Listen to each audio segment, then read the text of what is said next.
Are we all meant to go? Oh, dear. Oh, my leg. Oh, God. Look, we're trying the best that we can. You've left my other leg behind. For fuck's sake, there's no gratitude anymore.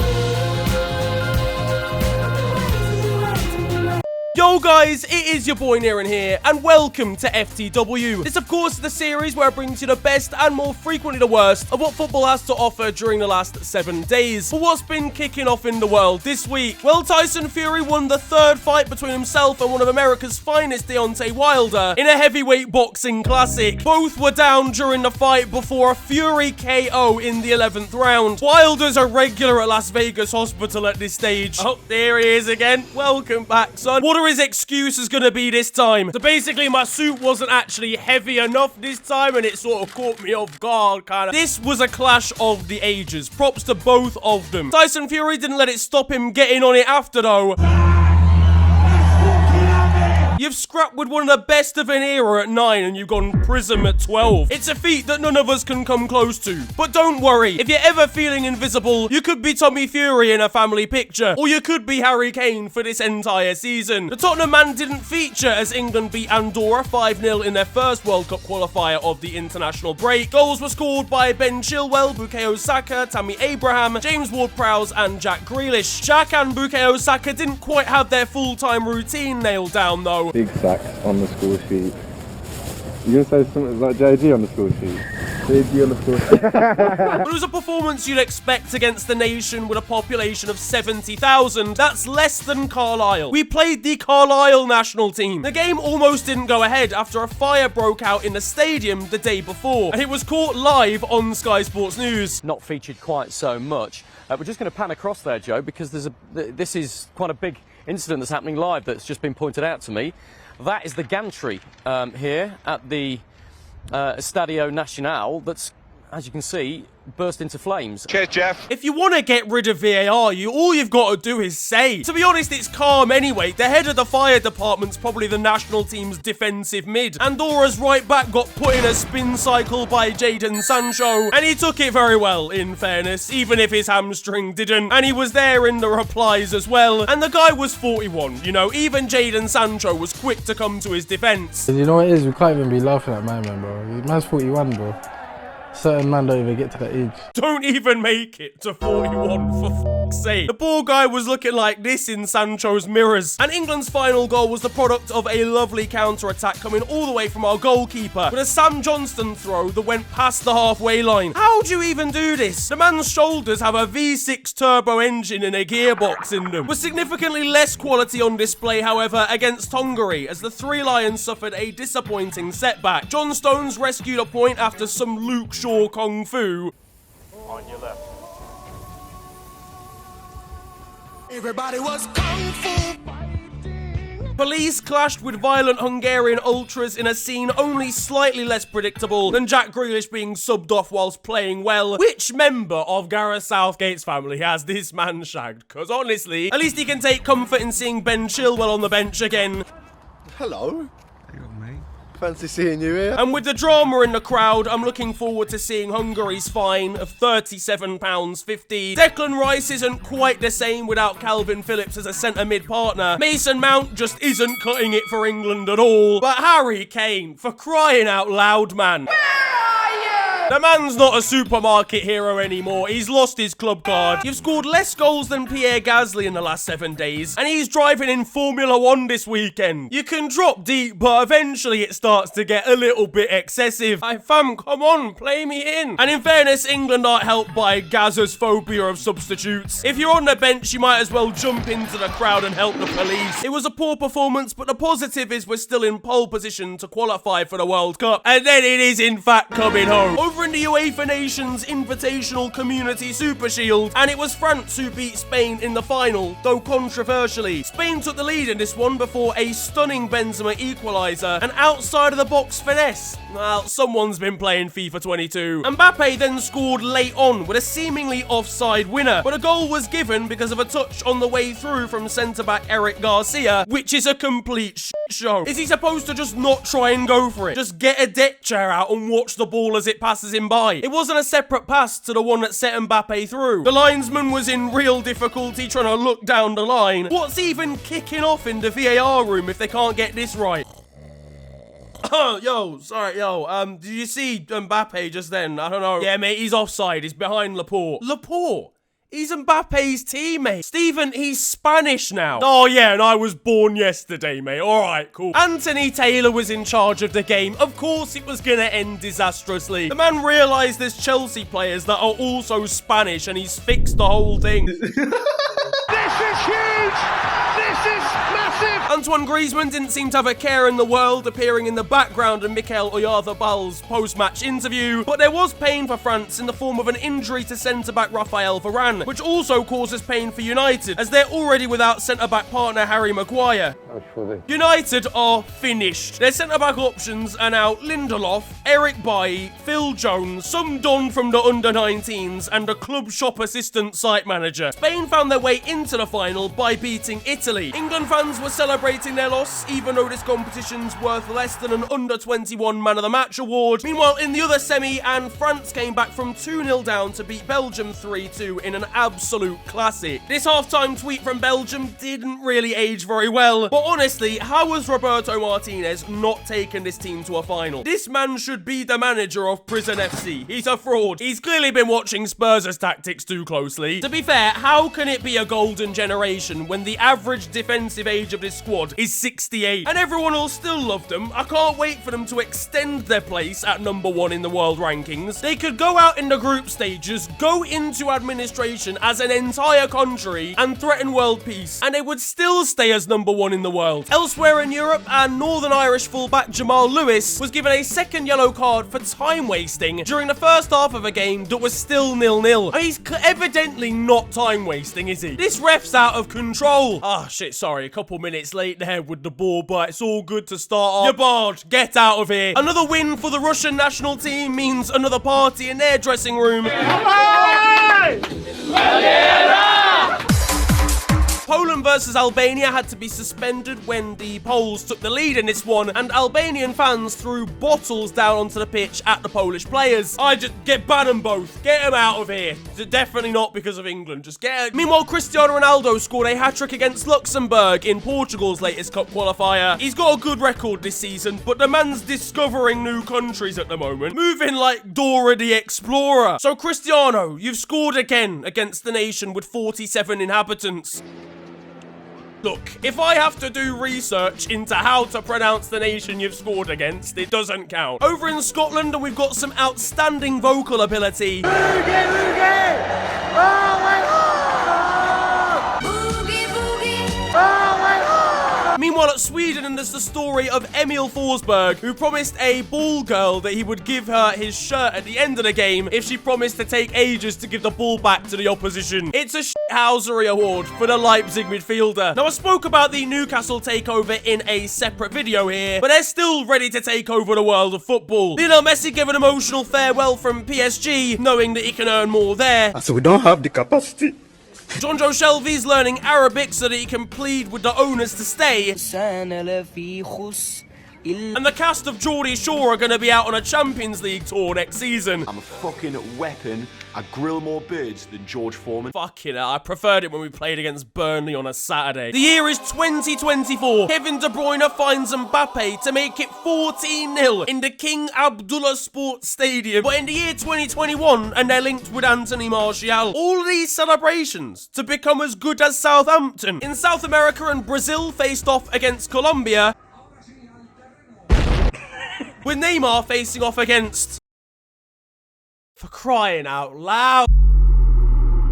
I'm gonna assume it's been a while since the last family get-together. Meanwhile, Yeri's just excited he's gonna get some inheritance. Look, I see you, bro. Collect the bag. There's also a statement that came about in an interview with Neymar this week that he may well retire from international football after the World Cup in 2022. Well, I mean, what am I gonna do? My content's in the mud now. Subscribe to my Patreon, innit? I need the financial support. Though that might change when Newcastle Al United come through. In Chile now, and the story of Ben Brereton Diaz is just continuing to develop. The man is adored and loved by his fans, by his fellow players, after scoring once again, this time against Paraguay. However, I'm sure there's still a little bit of a disconnect in the changing room.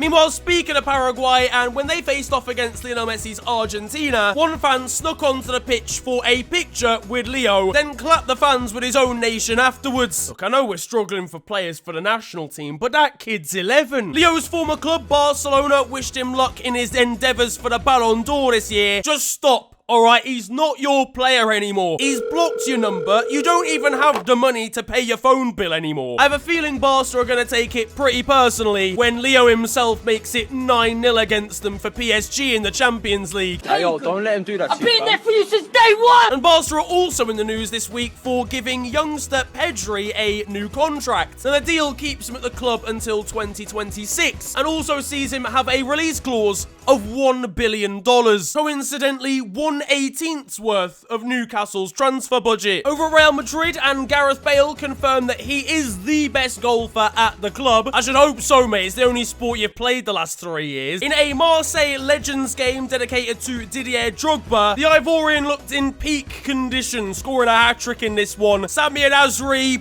not quite as much. To be honest with you, just let him live, man. The guy's retired. He's not a professional footballer anymore. Goodness gracious me! Okay, in fairness, that was pretty good. Nah, I'm not gonna lie. Over in the Women's Championship, and Durham's Molly Lambert had to provide some improvisation for her celebration. Given he's not playing for Barca's first team, Sergio Aguero's decided to pursue other passions. Japan's Maya Yoshida took it upon himself to fight fans that were bad-mouthing him during a post-match interview.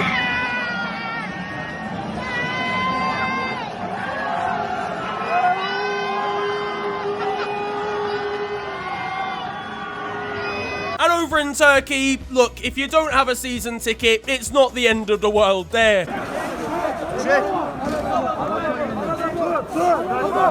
Adamı tut, adamı. Oley! Bravo!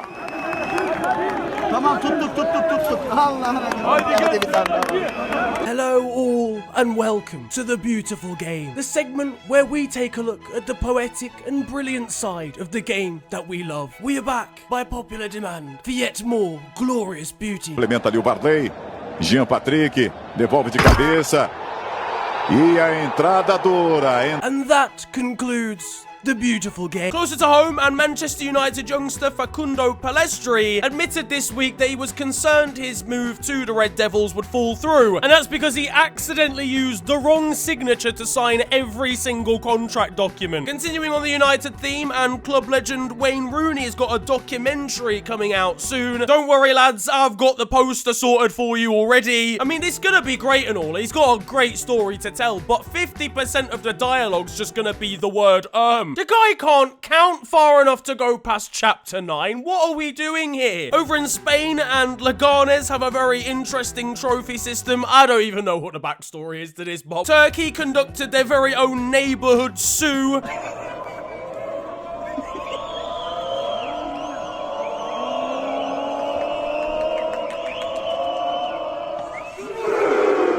And at Parma, it would appear that legendary goalkeeper Gianluigi Buffon isn't just class at shot stopping, he's unnaturally good at rock, paper, scissors. Una, dos, tres. Una, dos, tres.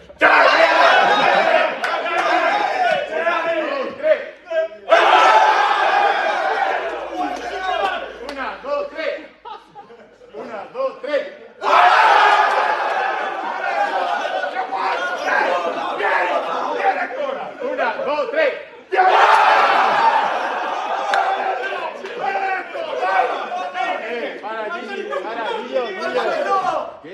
manca el cigarro. 1, 2, 3. Over in Algeria, and we've got one man who, look, your heart isn't there, your badge isn't there, you've used the wrong hand, big man, come on, it's not difficult. In Hungary, and we've got the greatest save you're ever gonna see.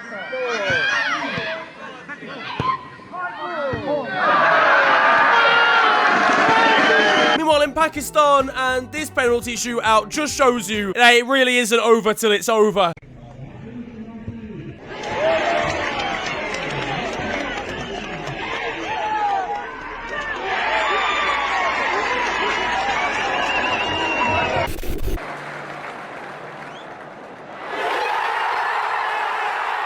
What a tapping merchant. This deer has as many goals as Lionel Messi does for PSG this season. Now, sometimes you see flair players bring out a trick or two and you know they don't need to do it. It's 3-0 and Neymar's decided he's gonna rainbow flick somebody. But then other times, there's skills that are just essential. In Brazil now, and this player for Vitória seems to have got somewhat distracted. We've got one man that would be public enemy number 1 for Marcelo Bielsa. Foi pro Hernandes, ó, ele foi lá, pegou a caixa térmica e virou a caixa térmica. Yet another dog pitch invader. Just keep your dogs on a lead, people. Mira, se tiró. I want to give him the world. And in the spirit of Halloween, one team in South America decided to come out dressed as clowns. Can only imagine this is Barcelona's alternate kit.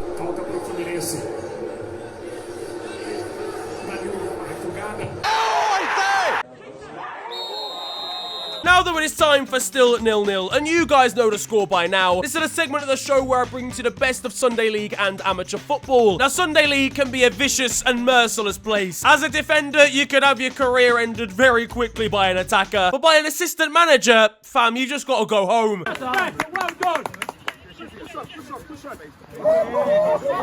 Meanwhile, if one career is ending, one professional career may well be starting, with the quality of this bicycle kick from Davidas Kavaliauskas.